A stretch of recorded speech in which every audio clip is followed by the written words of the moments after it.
Talking to Thomas Cress, the man convicted of murder who got a get-out-of-jail-free card from Governor Granholm, is talking to 24-Hour News 8. And we followed his case for years and told you about his release in January. This week, he left prison for the first time in decades. 24-Hour News 8's Danny Carlson sat down with him today. Danny? Sue, Tom Cress was convicted of raping and killing Patricia Rosansky nearly 30 years ago, but always maintained his innocence. And former Governor Jennifer Granholm believed him and commuted his sentence. So now Cress is out of jail, but not quite free yet. Sometimes I give up, and sometimes I say I couldn't go on any farther with it. You just like to get it over with and just crawl up in a ball and die somewhere. But Tom Cress says prayer, his family, and his innocence kept him going behind bars.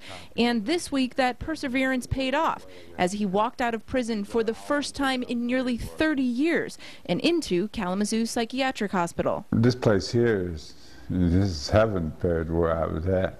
Cress is in the hospital as a part of his parole. They're helping him get used to life on the outside again. It's kind of like dead in there. Everybody's all walking dead, you know.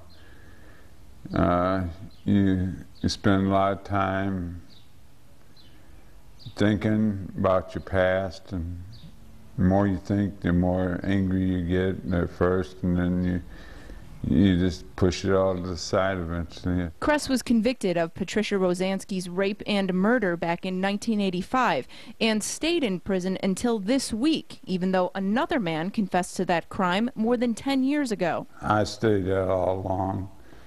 I'll stay it till the day I die. I didn't do the crime. Now he's one step closer to his final goal, complete freedom. The whole thing is freedom's right there.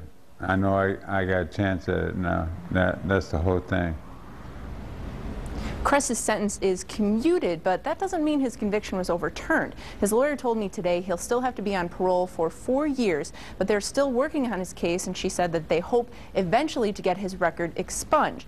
Coming up at 6, we talked to Cress about what he wants to do now that he's out of prison. We'll tell you what he said coming up.